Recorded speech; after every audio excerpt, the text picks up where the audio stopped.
देखिए ऐसे क्वेश्चंस को कैसे सॉल्व करना है कि 16 की पावर 53 है, इसको डिवाइड करना है 7 से, तो रिमाइंडर क्या होगा। अभी इतना बड़ा नंबर, इसको आप डायरेक्ट तो नहीं कर सकते। इस या फिर आपको ये क्वेश्चन इस फॉर्म में भी मिलेगा कि 2 की पावर 4 इंटू 53 को जब हम डिवाइड करेंगे 7 से, तो रिमाइंडर हमारा क्या होगा।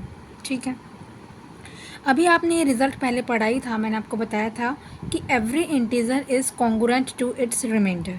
ठीक है, हर एक इंटीज़र जो है वो कॉन्ग्रुएंट होगा अपने रिमाइंडर के।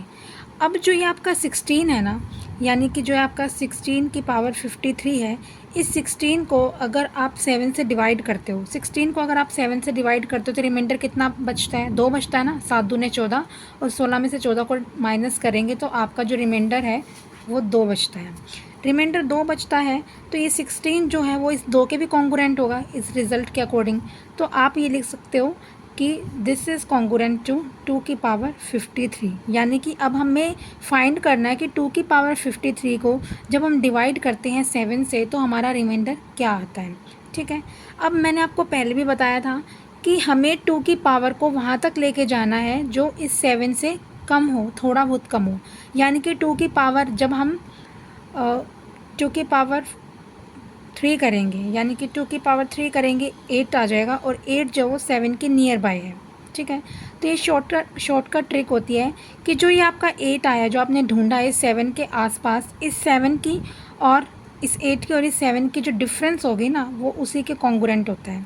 यानी कि जो आपका ये 2 की पावर 3 है ये कॉन्ग्रुएंट होगा किसके, 1 मॉड 7 के। ठीक है, 1 मोड 7 के। आप उसको चेक भी कर सकते हो कि 7 जो डिवाइड करेगा 8 माइनस 1 को, 7 डिवाइड करेगा 8 को, इन दोनों के डिफरेंस को डिवाइड करता ना मोड के साथ वाला। तो आपका यहाँ पर आ गया 7 जो है डिवाइड करेगा 8 माइनस 1 को, यानी कि 7 जो आपको डिवाइड करेगा 7 को। यहाँ से क्या पता चला कि आपका जो 2 की पावर 3 है ना वो कॉन्ग्रुएंट किसके कॉन्ग्रुएंट आ गया, 1 के कॉन्ग्रुएंट आ गया। किसके कॉन्ग्रुएंट आ गया, 1 के कॉन्ग्रुएंट आ गया। लेकिन हमें फाइंड तो क्या करना है, हमें फाइंड तो करना है 2 की पावर 53। अब ये 2 की पावर 53 तो यहाँ से डायरेक्ट नहीं आ सकता ना, क्योंकि 3 की टेबल में हमारा 53 नहीं आता।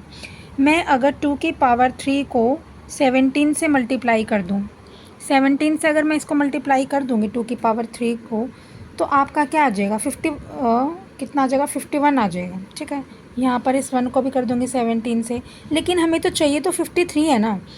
तो 2 की पावर 51 तो यहीं से आ गया। 2 की पावर 53 के लिए हम इसको 2 से फिर 2 की पावर 2 से फिर मल्टीप्लाई करेंगे और इधर भी करेंगे। 1 की पावर 17 तो 1 ही आएगी और 2 की पावर 2 आ जाएगी, 4 आ जाएगी। यानी कि यहाँ से जो आपका 2 की पावर 53 है वो कॉन्ग्रुएंट आ जाएगा किसके, 4 के। ठीक है, तो इसका आंसर जो आपका क्या होगा, 4 राइट आंसर होगा।